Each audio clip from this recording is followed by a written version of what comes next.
ఒక డైరెక్ట్ ఇప్పుడు ఇది ఎవరో చెప్పేది కాదు కదా, కాంగ్రెస్ పార్టీలో ఉంటున్నా Congress party MLA, Congress party జెండాని భుజాన్ని వేసుకుని మోసిన వ్యక్తులు, కాంగ్రెస్ పార్టీ అధికారంలో ఉన్నా లేకపోయినా వీళ్ళందరూ కూడా కాంగ్రెస్ పార్టీని పట్టుకుని నిలబడిన వ్యక్తులు. మరి అందులో ఉన్న వాళ్ళే చెప్తున్నారంటే అర్థం ఏంటి? అది ఎక్కడో జరుగుతుంది కాబట్టి. ఇట్లా ఎంతమంది ఉండొచ్చు,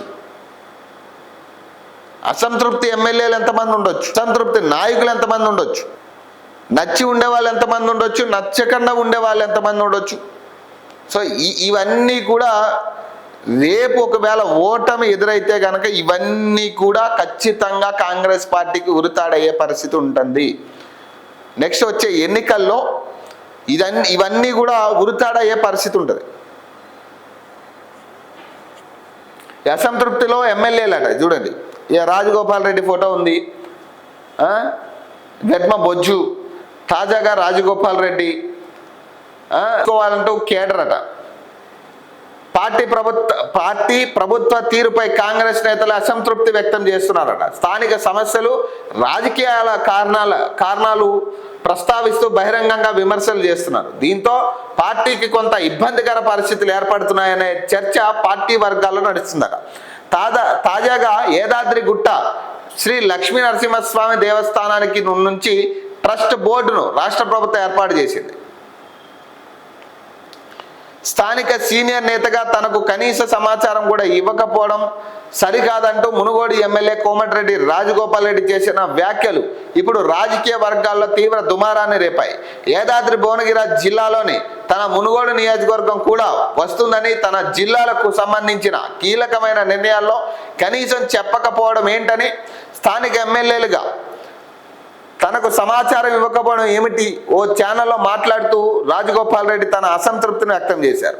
ఉద్దేశపూర్వకంగానే ఇటీవల సీఎం పాల్గొన్న నల్గొండ సభకు హాజరు కాలేదని ఆయన సంచలన కామెంట్లు చేశారు.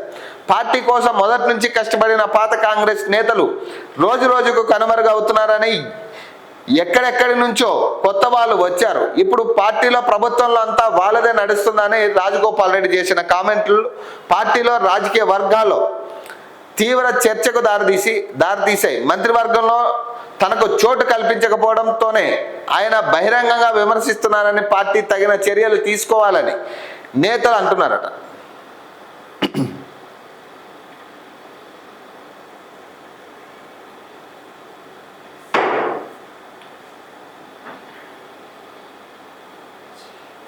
బీజేపీ ఎమ్మెల్యేలకే ఇంపార్టెన్స్ అట. ఇటీవల జరిగిన ఒక సమావేశంలో ఖానాపూర్ ఎమ్మెల్యే వెడ్మ బొజ్జు చేసిన కామెంట్లు కూడా పార్టీలో చర్చకు దారితీశాయి.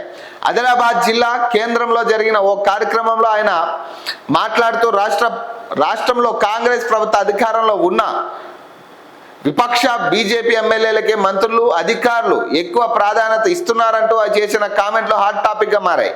ఇక అప్పుడప్పుడు కొందరు ఎమ్మెల్యేలు కూడా అధికారులు, కొందరు స్థానిక నేతలు, మంత్రుల పైన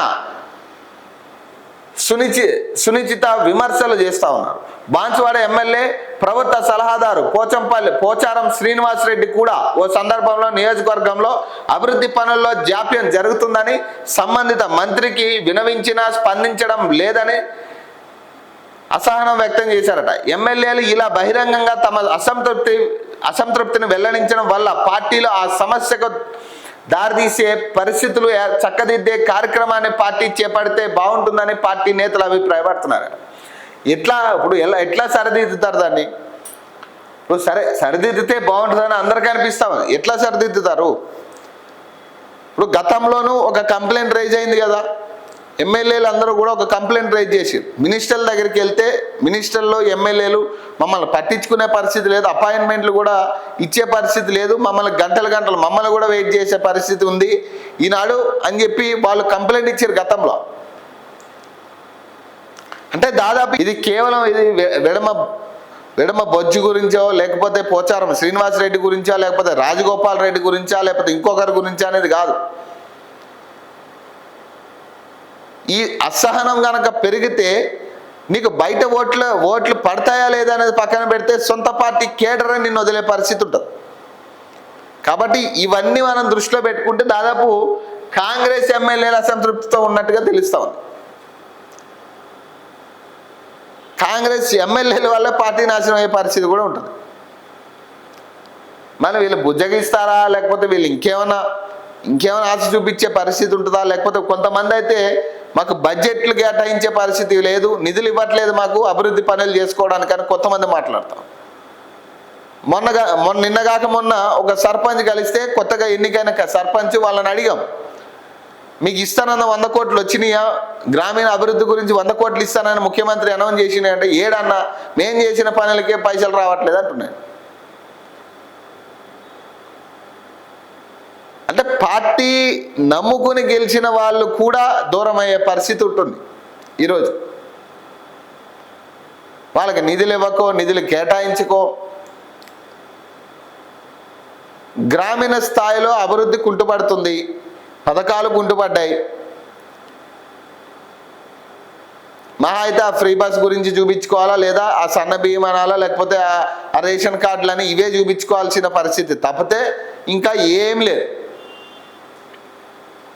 ఇప్పుడు రైతులకు ఇస్తానన్న ఏదైతే రైతు బంధు వ్యవహారం కూడా పూర్తిగా క్లియర్ చేసిన పరిస్థితి కాదు. ఎన్ని పంటలు ఎగ్గొట్టి ఎన్ని పంటలకు ఇచ్చినాం మనం? మరి ఆ లెక్కలో చూసుకుంటే ఎగ్గొట్టింది ఎవరిస్తారు? ఎగ్గొట్టింది నష్టమే కదా. మరి మనం ఎంత ఇస్తామన్నా ఎంత ఇస్తున్నాం? ఇప్పుడు 7,000 ఇస్తానన్న కూడా 6,000 ఇస్తున్నాం మనం.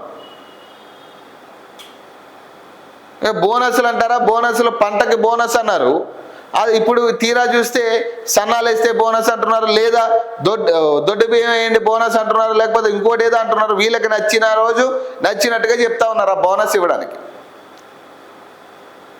మరి ఏ పథకం అమల్లో ఉంది? అన్ని కుంటుపడ్డ పరిస్థితే కదా, ఏది సక్రమంగా అమలయ్యే పరిస్థితి లేదు.